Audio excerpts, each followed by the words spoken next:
What's going on, everybody? Welcome back to the channel. In this video, I'm going to be going over my 5 takeaways from the 2022 Sports Collectors Convention. It was fantastic. Like I said, it was my first ever time at the National, and I do have some takeaways that I want to share with you guys because over the course of July, I was saying go to the National, pumping out videos why you should go to the National, and now that I've been to the National, I kind of want to reflect and give you my 5 takeaways. So without further ado, let's get into the video with number 1. Do your research, because a lot of cards aren't going to be accurately comped at any show, really, not just the National, but any show. A lot of cards aren't going to be accurately comped, and at this show in particular, with how many people were there was no internet accessibility. The Wi-Fi wasn't working just because there's so many people trying to use it, trying to look up comps and such. So if you can do your research the night before, again, anything can happen really over the course of, let's say, 12 hours, but you're gonna feel a lot better about a deal if you looked it up the night before, saw what cards were going for, what players were going for the night before, so you can go into a show maybe that doesn't have the best internet reliability and accessibility, but you'll be able to go into that show knowing, like, okay, last sold for $130, guy has it for $135, maybe I can talk him down to $130. Whereas if you didn't do that research before, you might see that $135 sticker and you'd be like, yikes, I don't know if that's high or not. I don't know. So just do your research so you have an idea of what you want going into it. I'm going to get into that later on, but definitely do your research the night before. In my part 1 vlog, you saw me sitting at a computer, jotting down notes, punching away at the keyboards. That was me doing my research the night before I went to the National, and I do strongly believe it paid dividends for me when I got there, allowing me to kind of move more quickly throughout the show so I don't have to sit there on my phone looking stuff up, regardless of what I was looking to buy. So number 2, we do have the hobby is alive. Sports card hobby is in a great place right now. Moderately speaking, right? A lot of people are into the hobby. A lot of people are investing into the hobby. And a lot of people are buying raw cards, graded cards, wax, whatever it may be. And it's really good to see that this hobby is blowing up a lot, to the point that there's so many people that are into the hobby that maybe weren't into it last year, 2 years ago, 3 years ago. Maybe people that were into it in the junk wax era, and now they're back into it. Now they get their kids into it, whatever it may be. It's really good to see the sheer amount of people that are into the hobby. And a lot of people have been saying that the market is down, the market is trending down. That may be accurate. However, football season is on the horizon. Preseason games have already started. The regular season will be here in a matter of a couple of weeks. And honestly, with the summer over, people, going to beaches, going to trips, doing this and doing that with their family.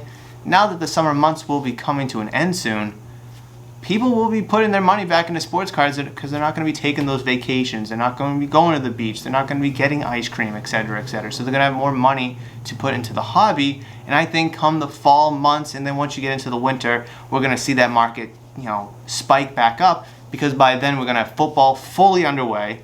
Baseball will be over. Hockey and basketball will just started. So to see the amount of people at the National, knowing that the sports card hobby is alive, knowing that the market has been down as of late, it's all pointing in positive directions, in my humble opinion. So knowing the hobby is alive, having the shop, knowing that I may see someone new for the first time at any single day, or knowing that I personally will see a familiar face at any point during the day, is really reassuring moving forward, because again, the stimulus money is over. We're not getting any extra money from the government.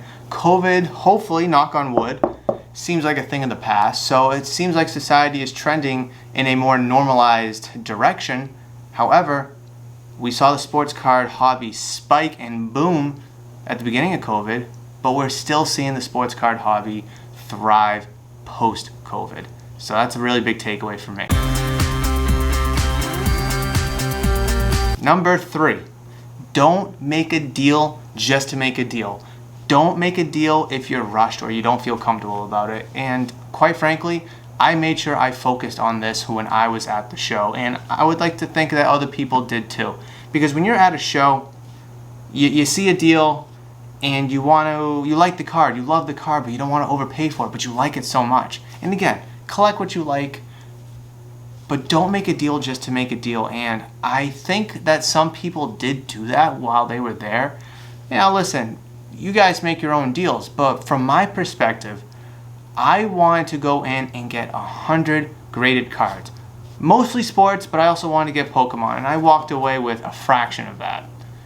However, I could have gotten my 100 slabs if I really wanted to, but I didn't want to make a deal just to make a deal. The deal has to be right. The numbers have to make sense in my mind and in your mind as well, whatever deal you're trying to make.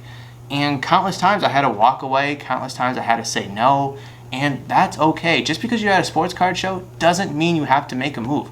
It's okay to say no. Take your time. Again, this circles back to number one. Do your research. And I think if you do your research and you take your time, you'll have much more success at a show. Again, I saw a lot of people walk away from deals because they weren't getting the numbers that they wanted. I saw a lot of people walk away from deals because it just didn't make sense in their opinion, in their mind. And that's one of the glories about this hobby, is we all have different perspectives. We all have different tastes. And we all have a different sense of how a deal makes sense. So a big takeaway for me is, you could have this mindset at any show, not just the National, but a big takeaway for me from the National is, don't be afraid to say no, because unfortunately I had to say no countless times, more than I said yes.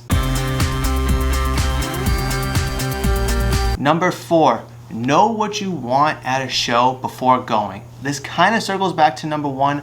However, you could look at this while you're at the show as well. Now, you could do all your research that you want the night before. Look at the trends of PSA 10s. Look at the trend of BGS 9.5s versus Raw and 9, whatever it may be. You can do all that the night before and check comps. But once you're there and you're walking the show floor, you need to know what you want. Now, personally, for me, I didn't look up anything. I didn't do any research on individual cards the night before. I was looking up the price of wax from distributors, from wholesalers, from people at the show, see what I can get it for, if I can get it for cheaper. That's what I was doing the night before. However, when I'm there at the show, I knew going in that I wanted to get wax, and I also wanted to get a bunch of graded cards, and I didn't divert from that. Okay, maybe once I got the Justin Fields out of 5. That's the only one that I diverted from. So have a game plan going in, whatever it is. Graded cards, raw cards. Say you want to get bulk, you want to get bargain bin stuff, like, dollar bin stuff, so you can flip it on eBay. Whatever it is, whatever you want going into the show, know it and stick to it. And I think you'll have a lot of success in combination with doing your research, and don't rush to make a deal, that you'll really have more success at shows moving forward and at National later in the future. But having an idea going into a show so you're not overwhelmed will be really, really beneficial. Because for me, when I first walked into the National, I was beyond overwhelmed. And it took me about a half hour to kind of adjust myself, get acclimated to the size of the show, and to really just take a good portion of it in, because I wasn't going to be able to take it all in within 30 minutes, but just to take a good portion of it and be like, wow, I'm in the row 900s in front of me, 100s down there, I don't even see the last row down there. So just trying to tame your overwhelmness will be a huge beneficial factor for you when you're at any show, at any scale. But that was a big takeaway for me, was trying not to be overwhelmed by knowing what I want going into the show. And number 5, most importantly, have fun. I had the most fun I've had in this hobby at any point, with the exception of obviously being at the shop and setting up the shop way back over a year ago now. But just having fun with the hobby is a core foundation to this hobby. It is a principal foundation of mine, at least, that I try to have here at the shop, and hopefully it is one of yours as well. Having fun with this hobby, because it still is a hobby as much as people think it's a business. It is a hobby at the end of the day, and I had so much fun enjoying the sports card hobby with Mrs. Murph, with Ryan at Backcountry, and it was so much fun that it was Saturday night after we left, and I was like, I'm already excited for next year's National, even though we still had the next day at the Atlantic City National. So have fun, go to your local card shop, go to local trade nights, go to local shows, and have fun with the hobby, because at the end of the day, it is still a hobby and you should have fun with it, because hobbies are meant to have fun. And if you can make some money out of the hobby, that's excellent. But have fun, collect what you like. It's your collection. Don't tell anyone how to collect besides yourself. And again, I had so much fun, the most fun I've had in this hobby, and that is a major takeaway for me from the National. But that is going to wrap it up for this video, guys. Thank you so much for joining me in this video. I hopefully was able to cover a bunch of different things. Like I said, takeaways that I had from the 2022 Sports Card National. I tried to give you a lot of in-depth information and details backing up those 5 points. But if you do have any questions, comments, concerns, anything like that, drop them down in the comment section below of this video, as I can't wait to read and reply to any and all comments.